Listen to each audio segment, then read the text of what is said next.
दोस्तों ये है नागपुर, जो कि महाराष्ट्र राज्य का एक प्रमुख और शानदार औद्योगिक शहर है। ये अपने संतरों, स्वादिष्ट मिठाइयों और यहाँ के मशहूर सावजी खान पान के लिए पूरे भारत में जाना जाता है। ये शहर महाराष्ट्र के विदर्भ क्षेत्र में स्थित है और साथ ही मध्य प्रदेश और अमरावती की सीमा से सटा हुआ है। नागपुर पहले मध्य प्रदेश का हिस्सा हुआ करता था, लेकिन बाद में यह महाराष्ट्र का हिस्सा बना।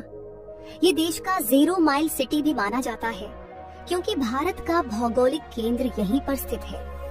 वहीं अगर हम इसकी भौगोलिक स्थिति की बात करें तो नागपुर राज्य के औद्योगिक और व्यापारिक बेल्ट में आता है। इसके उत्तर में बैतूल जिला, पूर्व में भंडारा, पश्चिम में अमरावती और दक्षिण में चंद्रपुर जिला स्थित है। और दोस्तों, आपको जानकर हैरानी होगी कि नागपुर सिर्फ अपने संतरों और उद्योगों के लिए ही नहीं, बल्कि यहाँ की स्मार्ट और आकर्षक लड़कियों के लिए भी जाना जाता है। यहाँ की महिलाएं न सिर्फ खूबसूरत होती हैं, बल्कि शिक्षा और आत्मविश्वास में भी किसी से कम नहीं होती। लगभग 393 वर्ग किलोमीटर के क्षेत्रफल में फैले नागपुर को ऑरेंज सिटी के नाम से भी जाना जाता है तथा इस शहर की आबादी करीब 25 लाख के आसपास है। यहाँ पर मराठी, हिंदी और उर्दू भाषाएं बोली जाती हैं, जिससे यह शहर सचमुच बहुभाषी और सांस्कृतिक मेलजोल वाला दिखाई देता है। अथवा यदि हम यहाँ के पारंपरिक खान पान को देखें तो यहाँ का सावजी खाना, लाजवाब पोहा, जलेबी और विदर्भी थाली खास तौर पर लोगों को आकर्षित करते हैं। साथ ही सीताबर्डी और गांधीबाग इलाके में मिलने वाली स्ट्रीट फूड और चाय का अपना अलग ही स्वाद है।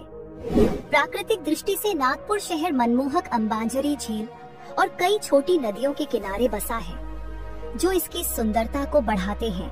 बहुत पुराने समय में ये इलाका घना जंगल हुआ करता था, जहाँ गोंड आदिवासी समुदाय रहते थे। फिर धीरे धीरे यहाँ लोग बसने लगे और 18वीं सदी में भोसले राजवंश ने नागपुर को अपनी राजधानी बनाया। बाद में जब ब्रिटिश लोग भारत पर राज कर रहे थे, तब उन्होंने भी इसे एक बड़े प्रशासनिक और सैन्य केंद्र के रूप में विकसित किया। आर्थिक गतिविधियों की बात करें तो आज नागपुर की अर्थव्यवस्था मुख्य रूप से उद्योगों और व्यापार पर आधारित है। यहाँ Western coalfields limited, MIA chain project और कई IT कंपनियां स्थित हैं, जो यहाँ के रोजगार और विकास का मुख्य आधार है। और अब बात करते हैं नागपुर की यातायात व्यवस्था और यहाँ के इंफ्रास्ट्रक्चर के बारे में। तो ये शहर रेल, सड़क और हवाई मार्ग से अच्छी तरह जुड़ा हुआ है।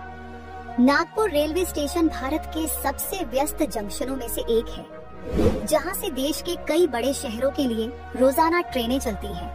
अर्थात सड़क मार्ग से ये भोपाल, हैदराबाद और पुणे जैसे शहरों से सीधा जुड़ा हुआ है। और अगर आप हवाई मार्ग से आना चाहें तो नागपुर का डॉ. बाबा साहेब आम्बेडकर अंतर्राष्ट्रीय हवाई अड्डा देश विदेश के लिए कनेक्टिविटी प्रदान करता है। अगर नागपुर में घूमने फिरने की जगहों की बात करें तो हमारे लिस्ट में सबसे पहले नंबर पर आता है दीक्षा भूमि। ये स्थान डॉक्टर भीमराव अंबेडकर से जुड़ा हुआ है और बौद्ध धर्म का एक प्रमुख तीर्थ स्थल है। यहाँ दूर दूर से श्रद्धालु और पर्यटक बौद्ध धर्म के अनसुलझे रहस्यों को जानने आते हैं। वही लिस्ट में दूसरे नंबर पर है अंबांजरी लेक। ये नागपुर की सबसे बड़ी झीलों में से एक है और शहर के पश्चिमी हिस्से में स्थित है। यहाँ का प्राकृतिक वातावरण, हरियाली और शांत माहौल लोगों को बेहद पसंद आता है। शाम के समय यह जगह परिवार और दोस्तों के साथ घूमने के लिए परफेक्ट मानी जाती है। तो दोस्तों, ये थी एक झलक महाराष्ट्र के नागपुर शहर की। अगर आपको ये जानकारी अच्छी लगी हो तो एक लाइक जरूर करिएगा। धन्यवाद।